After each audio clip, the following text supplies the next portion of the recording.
Assalamualaikum warahmatullahi wabarakatuh. Terima kasih kepada Ibu Rani Ika Wijayanti selaku dosen pengampu dari pengantar teknologi informasi PJJ IAIN Syekh Nurjati.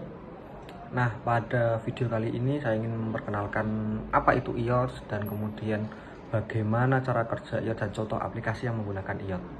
Nah, video ini bertujuan untuk memenuhi tugas daripada UTS, yang mana tugas ini juga sangat berpengaruh terhadap penilaian saya selama kuliah di PJJ UIN Syekh Nurjati Cirebon.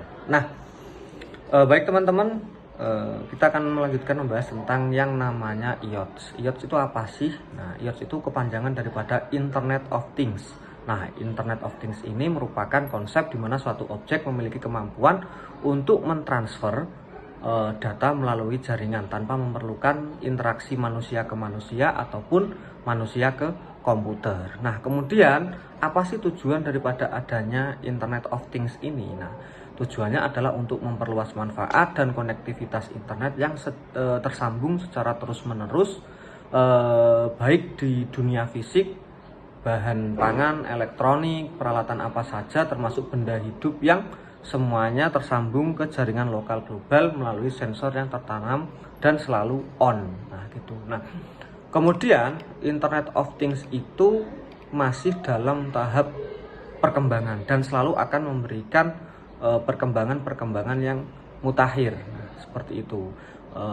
Internet of Things itu banyak digunakan oleh perusahaan-perusahaan yang mana perusahaan itu membutuhkan efektivitas dan efisiensi. Nah, seperti itu. Kemudian bagaimana sih cara kerjanya? Metodenya itu dia menggunakan nirkabel atau pengendalian secara otomatis tanpa mengenal jarak. Nah, di sini harus dibutuhkan yang namanya sinyal internet. Nah, seperti itu. Lalu apa saja yang bisa ataupun yang dapat diaplikasikan IOTS ini? Nah, itu ada beberapa macam teman-teman. Jadi salah satunya itu biasanya dia digunakan untuk sensor, ya kan. IOTS ini bisa digunakan dalam bidang kesehatan, kemudian bidang apa ini namanya pendidikan mungkin, dan juga pekerjaan-pekerjaan yang lain seperti itu. Nah, dalam kehidupan sehari-hari pasti kita pernah dan sempat ramai itu yang ada namanya sistem e-tilang atau elektronik tilang, di mana elektronik tilang ini merupakan sistem perkembangan atau yang dikembangkan oleh institusi Korlantas Polri ya. Itu kan jadi bagaimana kok sampai kendaraan itu ditilang dan bagaimana cara polisi tahu, karena polisi itu tidak ada di tempat kan seperti itu. Nah, itu salah satunya adalah menggunakan yang namanya IOTS ya. Jadi ia tersambung dengan kamera yang sudah dipasang, kemudian disambungkan dengan internet, yang mana internet itu masuk ke dalam sistem e-tilang polisi. Kemudian kalau di apa ini namanya di yang lain atau yang digunakan untuk IOTS ini digunakan untuk yang lain itu ada yang namanya Jakarta One Card. Nah, Jakarta One Card kalau kita apa ini namanya kita breakdown kata-katanya itu adalah Jakarta satu kartu. Nah, satu kartu ini memiliki beragam fungsi. Contohnya dia juga menggunakan IOTS, yang mana IOTS itu bisa memungkinkan pengguna itu menggunakannya untuk ektp, belanja, dan BPJS. Nah, kemudian ada di Surabaya itu ada namanya juga Surabaya Bus.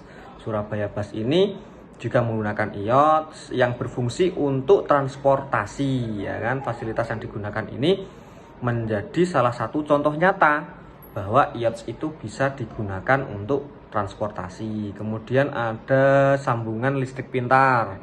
Kemudian ada smart home. Smart home itu kan kalau kita telaah daripada kata-katanya itu adalah rumah pintar. Nah, rumah pintar itu juga bisa atau IOTS itu juga bisa disambungkan ke rumah pintar atau diaplikasikan di rumah pintar. Contohnya apa? Jaringan kamera CCTV. Kemudian untuk menyalakan lampu, ya kan? Kalau sekarang kan tinggal jarak jauh saja Jadi lampu di rumah itu bisa kita nyalakan tanpa kita harus datang ke rumah kemudian menyalakan saklar. Sekarang tidak, karena hal itu bisa juga digunakan teknologi yang namanya iOS. Kemudian yang banyak kita jumpai contohnya adalah lampu rambu lalu lintas, itu juga menggunakan iOS. iOS ini juga digunakan tidak hanya di bidang kesehatan maupun yang lain, tapi juga digunakan dalam pertanian. Nah, pertanian itu juga turut menggunakan teknologi iOS. Contohnya kalau Bapak Ibu atau teman-teman sekalian itu pernah lihat ada suatu desa yang mengembangkan pertanian modern di mana cara pemupukannya itu menggunakan peralatan khusus seperti drone, ya toh? Drone yang bisa untuk memberikan apa ini namanya menyebarkan pupuk, ya kan? Nah, itu juga memanfaatkan teknologi iOS di bidang pertanian. Nah, saya rasa cukup itu untuk saya penjelasan berkaitan dengan Internet of Things. Nah, Internet of Things ini sangat bermanfaat sekali, terutama di era modern seperti ini. Jadi untuk efisiensi, kemudian untuk efektivitas waktu juga, dan untuk apa ya istilahnya, untuk memudahkan manusia lah, ibaratnya seperti itu. Terima kasih. Itu yang dapat saya jelaskan mengenai dengan Internet of Things. Kurang lebihnya mohon maaf. Assalamualaikum warahmatullahi wabarakatuh.